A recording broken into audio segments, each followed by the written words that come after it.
Sir मेरा हाँ question जी। ये है कि जैसे ट्रेनिंग के बाद हम लोग मतलब civil servants first day join करते हैं। ट्रेनिंग वाला फेज एक थोड़ा फन वाला फेज होता है, लोग उसके बाद आते हैं। एंड देन आप ऑफिस में देखते हैं कि मतलब सारे ही लोग आपसे ज़्यादा एक्सपीरियंस हैं। एंड मतलब आप कैसे मतलब आपको कुछ टाइम में आपका ओपिनियन वहाँ पे मायने रखने लगेगा। सो आप कैसे कम टाइम में मैच्योरिटी गेन कर लेते हैं। एंड देन आपको आपकी रिस्पॉन्सिबिलिटी एरिया, आपका रिस्पॉन्सिबिलिटी एरिया होता है काफ़ी। तो मतलब आप कैसे इतने मेच्योर हो जाते हैं कम टाइम में, आप कैसे इंश्योर कर सकते हैं कि मतलब मैं मुझे ये सारी चीज़ें जाननी चाहिए और मैं ये सारी चीज़ें कवर कर रहा हूँ। एंड इसका एक सेकंड पार्ट ये है कि जैसे आप कुछ टाइम से किसी एक एरिया में सर्व कर रहे हैं, तो आप पता मतलब मुझे आइडिया नहीं इस चीज़ का कि बाहर की चीज़ों का उतना पता चलता है या नहीं चलता है। तो कैसे आप ये इंश्योर कर सकते हैं कि मैं मतलब बाहर का भी लर्निंग अपने यहाँ ले रहा हूँ और उसको अपने पर्सनल ग्रोथ और मतलब अपने पर्सनल डिसीजंस में लोगों की भलाई के लिए इम्प्लीमेंट कर पाऊँ। तो मतलब मैच्योरिटी कैसे गेन करते हैं काफ़ी जल्दी। एंड सिंस काफ़ी ज़्यादा आपसे एक्सपीरियंस लोग होते हैं वहाँ पे, तो मतलब वो आपकी बात मे बी एक फर्स्ट डे तो नहीं आपको उनको कुछ गाइड करना होगा। So with in 3 months 4 months वो आपकी बात क्यों सुनेंगे जब वो 20 साल ज़्यादा एक्सपीरियंस है आपसे। हाँ, हर्षित, पहले तो मुझे खुशी है कि एक बहुत अच्छा सवाल तुमने पूछा। और मतलब तुमने मैच्योरिटी की बात कही है, मैं कॉम्प्लीमेंट करना चाहूंगा तो कि तुम्हारा खुद का सवाल बहुत मैच्योर था ये। और तुमने मैच्योर सवाल बेटा किया है। और जी एक तरीके से तुमने मुझे भी down memory lane 28 years back किया when I joined as a professional. ये एक हार्ड फैक्ट है। As a more so as a senior civil servant, जब आप किसी भी सर्विस में ज्वाइन करें, ऑलमोस्ट सभी में लेवल प्लेइंग फील्ड है। किसी भी सर्विस में जब आप as a young professional join करेंगे तो ये सिचुएशन आपको आनी लाजमी है, आएगी ही, इसमें कोई कोई दो राय नहीं है। कि आप चाहे आईएएस में ज्वाइन करें, चाहे आईपीएस में ज्वाइन करें या आईआरएस में, कहीं भी आप ज्वाइन करेंगे, आपके जो सबॉर्डिनेट्स होंगे और इवन कुछ कलीग्स भी होंगे जो कि एज में भी आपसे सीनियर होंगे और एक्सपीरियंस में बहुत ज्यादा होंगे। उसमें एक तो दो चीजों से आप इस सिचुएशन को ओवरकम कर सकते हैं। Number one, try to imbibe good practices. जैसे मैं यहाँ पे एग्जाम्पल देना चाहूंगा अष्टावक्र जी का। अष्टावक्र जी ने, उनको अगर सांप मिला तो उन्होंने सांप की अच्छाई पकड़ ली, ठीक है। अष्टावक्र जी को अगर कुआं मिला तो उन्होंने कुएं का देखा कि कुएं से क्या हम ले सकते हैं। तो उन्होंने इस तरीके से अपने कई गुरु बनाए। ये जहां जहां वो जाते गए वहां उनको, तो जब भी आप किसी एक्सपीरियंस पर्सन से इंटरेक्ट करते हैं as a young professional, as a young officer, you should first of all give due respect to the person irrespective of his position. आपका, मैं आपको एक एग्जांपल बताऊं कि इवन आपका जो प्यून है वो आपको कई चीजें सिखा देगा जो कि जॉइंट मजिस्ट्रेट साहब को या जो एसडीएम साहब है उनको नहीं आता होगा। लेकिन आप अगर उसको प्यून को भी गुड ह्यूमर में रख के बताएंगे तो कई आपको ऐसी प्रैक्टिकल टिप दे देगा जो कि आपको अगले 30 साल काम आएंगी। तो इसमें मंत्रा इसमें यह है बेटा कि पहली बात तो you respect the dignity of the individual. Don't carry your rank और your service to your head, कि भाई मैं तो आईएएस हो गया तो मैं सुपर ह्यूमन हो गया। No, that is not. आपको हो सकता है और अभी 24 साल लगेंगे to be a good IAS officer. By virtue of your getting an appointment letter from the President of India doesn't make you the wisest person in your office, ठीक है ना।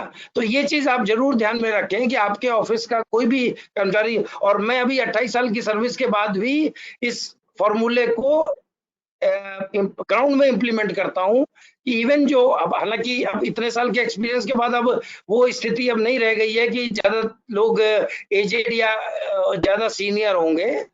लेकिन जब आप अगर किसी को रिस्पेक्ट देते हैं तो आपको बहुत ज्यादा रिस्पेक्ट मिलेगी।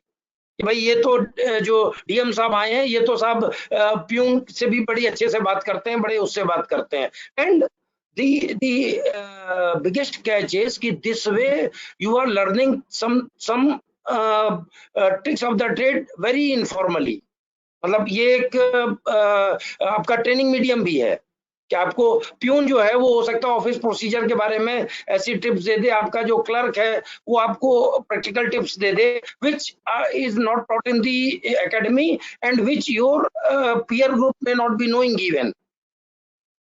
तो जब भी आप ऐसे किसी व्यक्ति से संपर्क में आते हैं ड्यू रिस्पेक्ट उसको दीजिए, बट इसमें एक बट लगा रहा हूं मैं, but don't undermine your authority और your subjugate your authority to him, कि आप उसको रिस्पेक्ट पूरी दीजिए बट डिसीजन आपका होना चाहिए, अथॉरिटी आपकी होनी चाहिए।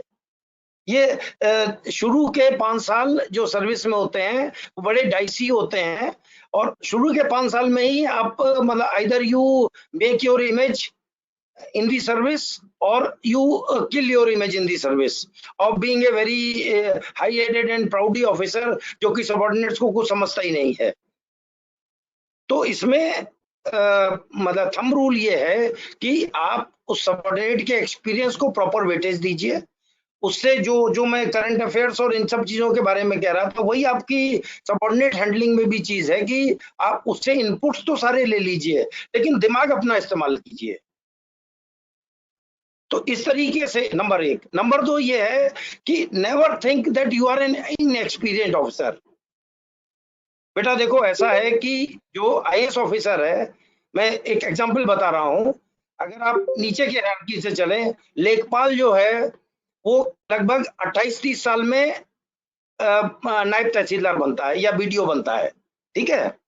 एक नायब तहसीलदार जो है वो 28-30 साल में पीसीएस ऑफिसर बनता है, एक पीसीएस ऑफिसर जो है वो 28-30 साल में आईएएस ऑफिसर बनता है, ठीक है ना।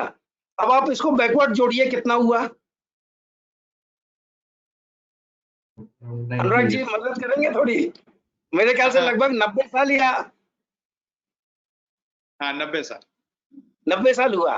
तो as a young probationer you are having a deemed experience of 90 years in that system, ठीक है ना। तो आप डे 1 से you are an experienced officer because of 2 reasons, because of your education, because of your competitive age and because of your intellect and reflexes. तो इन चीजों का अगर आप ध्यान में रखेंगे, अपने आप को एक्सपीरियंस भी मानेंगे और इनएक्सपीरियंस भी मानेंगे। इस मामले में अगर आप कभी समय मिले, हालांकि अभी तो आप लोग कॉम्पिटिटिव डेज में हैं, लेकिन जब भी समय मिले तो इस बारे में वेदांत का जरूर अध्ययन करिएगा। वेदांत में इस बारे में मतलब आप कैसे एक अध्यापक होते हुए अध्येता बन सकते हैं या आप एक शिक्षक होते हुए विद्यार्थी बन सकते हैं। मैं डॉक्टर भावना से कहूंगा कि वो अगर इस बारे में कुछ और कह सके तो अच्छा रहेगा। तो बेटा झुक के चलना, हम लोग को जो डाली फल देने वाली डाली होती है वो हमेशा झुक के चलती है ना। और हम प्रकृति से नदी से बहना सीखते हैं। अभी आवाज थोड़ा दूर इधर आ जाओ। प्रकृति से हम बहुत कुछ सीखते हैं, तो हमको हर किसी से ये हमें बचपन से सिखाया जाता है कि हमको हर किसी से कुछ कुछ लेते हुए चलना चाहिए और दूसरे के अनुभव का और उम्र का जरूर हमको आदर करना चाहिए और उस आदर को करते हुए हमको आगे बढ़ते रहना चाहिए। बाकी हम जो है वो हम हैं। अगर किसी को हम इज्जत दे रहे हैं, उसके एक्सपीरियंस की इज्जत दे रहे हैं, उसके उम्र की उसको इज्जत दे रहे हैं, तो उससे हम छोटे नहीं हो जाएंगे। इसलिए विनम्रता सबसे बड़ा गुण है और उसको विनम्रता को अपनाते हुए आप अगर आगे बढ़ेंगे तो आप निश्चित रूप से सफलता भी अर्न करेंगे और लोगों का प्यार भी पाएंगे। वो लोग आपको बच्चे की तरह आपको सम्मान और प्यार भी देंगे, जिसके आपके हकदार होंगे और आपको सबका अनुभव लेकर के जब आप आगे बढ़ेंगे तो आपकी सफलता 99% ज्यादा हो जाएगी, जो आप केवल अपने अनुभव से चलेंगे उसकी अपेक्षा।